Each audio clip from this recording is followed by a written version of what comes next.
Good afternoon and welcome to Lunch Break Live with Tea Party Patriots Action. I'm Bill Pasco, Tea Party Patriots man in Washington, and I'm flying solo this week. Jenny Beth Martin is on the road, so I will be delivering the Washington Report and the calls to action. Let's get right to it. The Washington Report for Monday, June 5th. The House will come back today and stay in session through Thursday. The Senate will come back Tuesday and stay in session through Thursday. Last week in the House came back on Tuesday and passed 3 bills under suspension of the rules. On Wednesday, the House voted to pass H.Res. 456, the rule governing floor consideration of H.R. 3746, the Biden-McCarthy debt ceiling deal, also called the Fiscal Responsibility Act.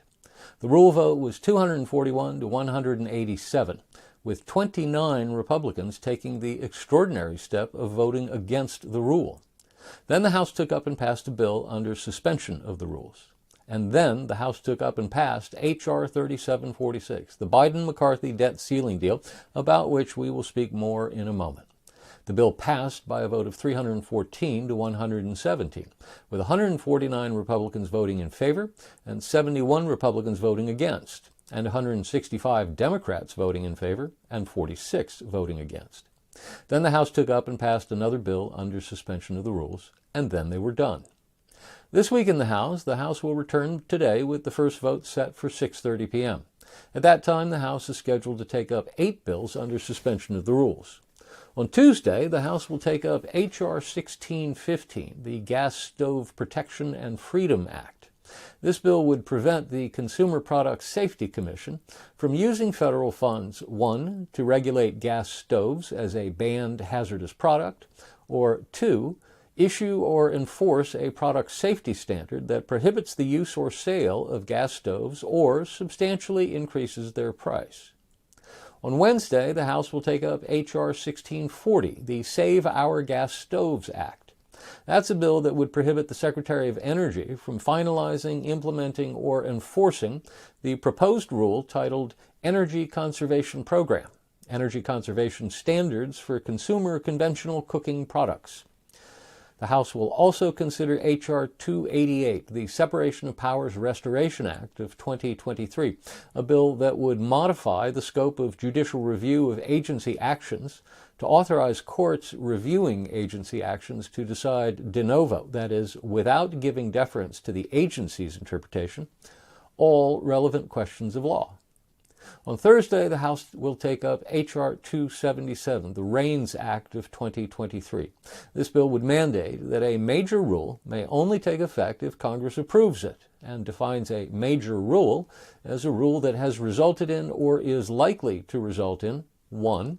An annual effect on the economy of $100 million or more, 2. A major increase in costs or prices for consumers, individual industries, government agencies, or geographic regions, or 3. Significant adverse effects on competition, employment, investment, productivity, innovation, or the ability of U.S.-based enterprises to compete with foreign-based enterprises.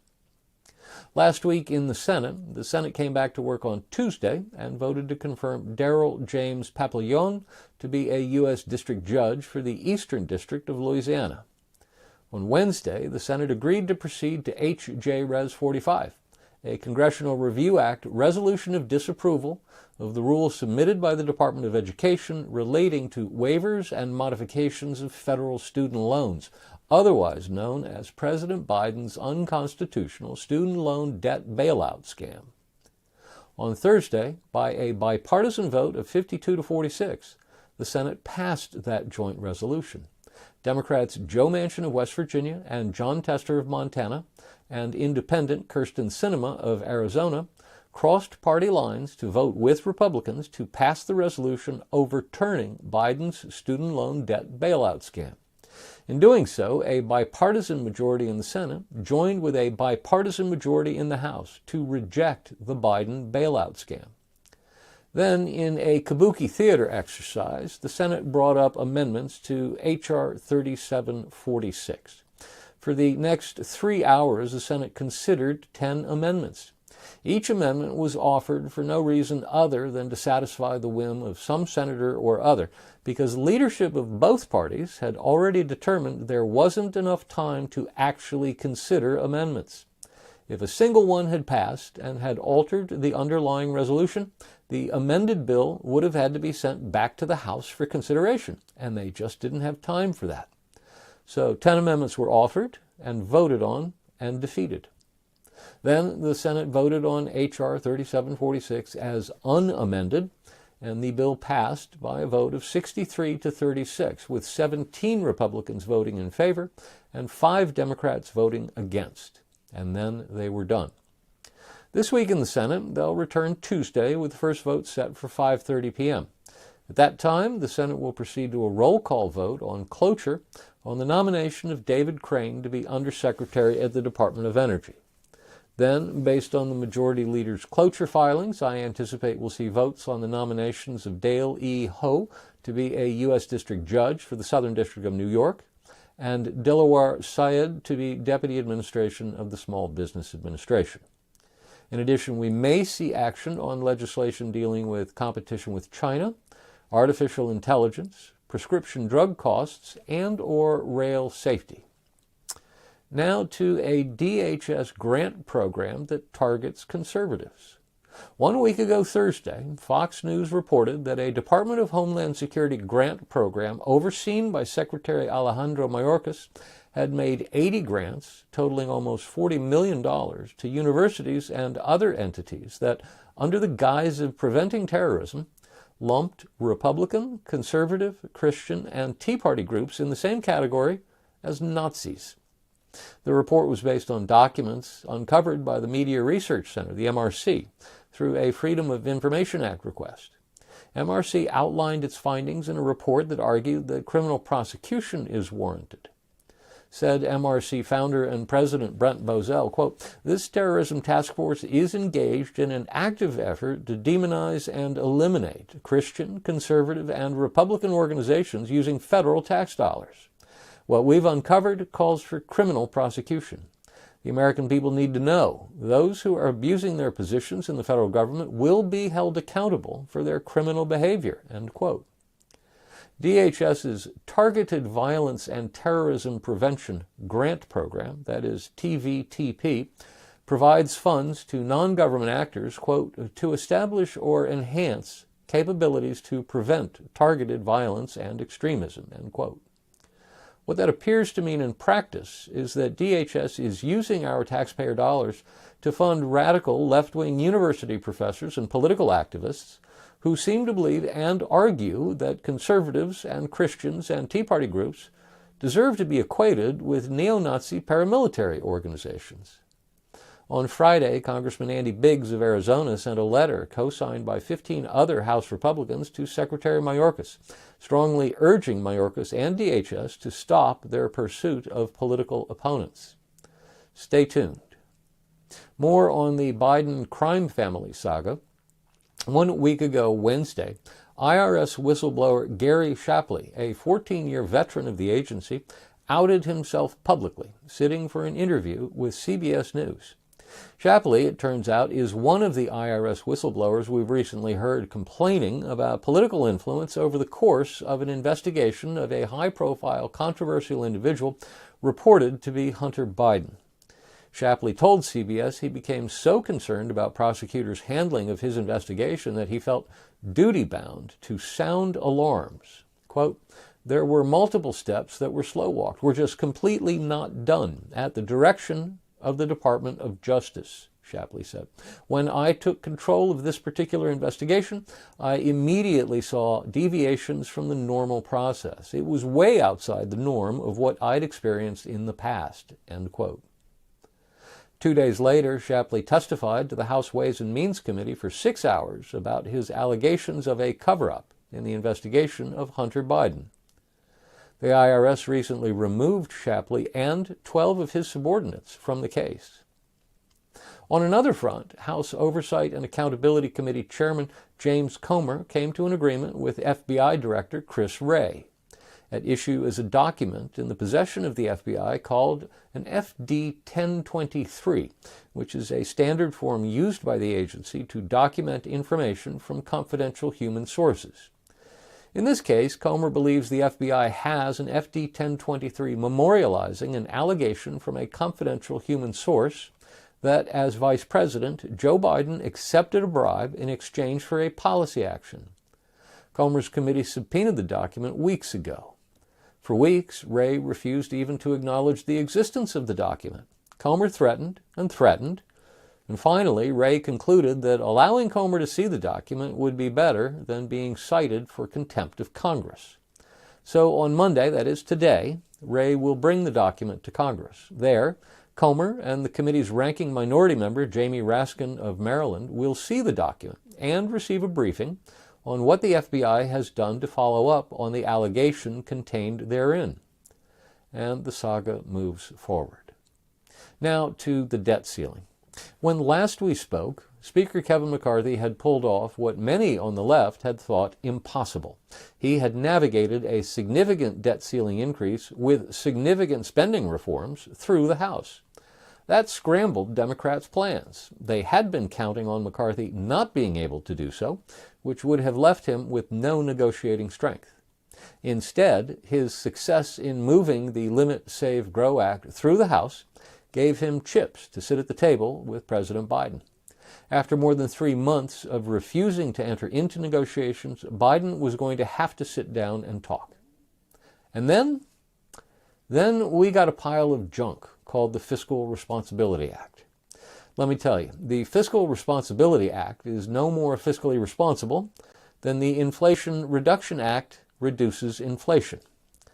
What are the differences between the bill that originally passed the House and the bill that just became law? There are many. First up is the duration of the deal. The original bill raised the debt limit by $1.5 trillion or until March 31, 2024, meaning that we would have to have another discussion of reckless spending before the next presidential election. In fact, right in the middle of the primaries, as voters are tuning in. The New Deal suspends the debt limit until January 1, 2025, well beyond the next presidential election. That means Joe Biden doesn't have to defend his reckless spending again before the election. That was a major concession by McCarthy. Second, you'll notice another fundamental difference. The original bill actually raised the debt ceiling, while the New Deal does not. It merely suspends the debt ceiling. That's worse than raising it. It's quite possible that on the date the suspension expires on January 1, 2025, our nation's debt might stand at $35 trillion or more. So right at the outset, McCarthy made 2 major concessions to Biden. What did he get in exchange? Not much, near as I can tell. Let's do a quick comparison of the 2 bills. The original raised the debt ceiling $1.5 trillion. The New Deal suspends it, but will likely end up adding $4 trillion. The original cut annual spending by $131 billion in the FY 2024 budget. The New Deal does not. The original deal had strong work requirements for supplemental nutritional assistance programs, temporary aid for needy families, and Medicaid. The New Deal has minor work requirements for SNAP and TANF that create new exemptions and then phase out, and does nothing on Medicaid. The original included the entire text of H.R. 1, the Lower Energy Costs Act, including its permitting reform. The New Deal includes minor permitting reform that fast-tracks IRA subsidies and includes a Joe Manchin priority. The original includes the full REINS Act. The New Deal has no REINS Act. The original fully overturns Biden's unconstitutional student loan debt bailout scam. The New Deal leaves it untouched. The original takes back about $70 billion of the $80 billion that was appropriated by the Inflation Reduction Act to pay for 87,000 new IRS employees. The New Deal cuts IRS funding by about $1.5 billion, which is about $68.5 billion less than the original cut it. The original reclaims about $50 billion in unobligated, unspent COVID funding. The New Deal reclaims about half that amount. In other words, the New Deal is far, far less than a halfway compromise between the bill that originally passed the House and where Biden was. The New Deal leans very, very heavily in the direction of Biden. When the New Deal was put on the floor of the House, it won votes from 149 Republicans and 165 Democrats. The 149 Republican votes represent just under 2/3 of the members of the House Republican Conference. 165 Democrat votes represent more than 3/4 of the House Democratic caucus. When the bill got to the Senate side, 17 Republicans voted for it, while 5 Democrats voted against it. This was a lost opportunity. And I think the opportunity was lost because Speaker McCarthy's definition of victory is different from ours. He saw it as a victory the moment he got Biden to return his phone call about sitting down to begin negotiations. After all, Biden had spent months saying there would never be a negotiation over raising the debt ceiling. Biden insisted he would only sign a bill that raised the debt ceiling, period, with nothing else attached to it. So once Biden agreed to sit down for discussions, McCarthy had his victory. Simply getting Biden to the negotiating table was the victory for McCarthy. The rest of us, by contrast, were looking for actual policy victories from the negotiations. McCarthy didn't act like he was negotiating from a position of strength. He acted like he was negotiating from a position of weakness. In conflict after conflict, he negotiated to a compromise that leaned toward Biden. McCarthy and his allies insist that this is but a starting point, and they insist that there will be more gains during the negotiating process over the annual appropriations bills. All I can say to that is, we'll see. And that's our Washington report for this week. Now to the calls to action. The first call to action is to please sign our petition to impeach Homeland Security Secretary Alejandro Mayorkas. We have had that petition up for some time now, based on Mayorkas' utter failure to secure the southern border. That and his failure to enforce the law on the border is worthy of impeachment. But now we've learned that he's approved tens of millions of dollars in grants to radical left-wing university professors and activists that equate conservatives, Christians, Tea Party supporters, and Republicans with Nazis. That's outrageous. And it's another reason for him to go. So please sign our petition to impeach DHS Secretary Mayorkas. And then sign our petition to save gas stoves. The House will take up and likely pass 2 bills this week to protect gas stoves. First is a bill that focuses on the Consumer Product Safety Commission, and second is a bill that prevents the Secretary of Energy from implementing or enforcing a new rule against gas stoves. But those bills are unlikely to go anywhere in the Democrat-controlled Senate, so we need to raise the pressure on the issue. Those are our calls to action for the week. As always, if you've got any questions about anything you heard here, just send an email to jenny.beth@teapartypatriots.org. That's jenny.beth@teapartypatriots.org. Thanks for tuning in. We'll see you next week. Until then, be well and be active.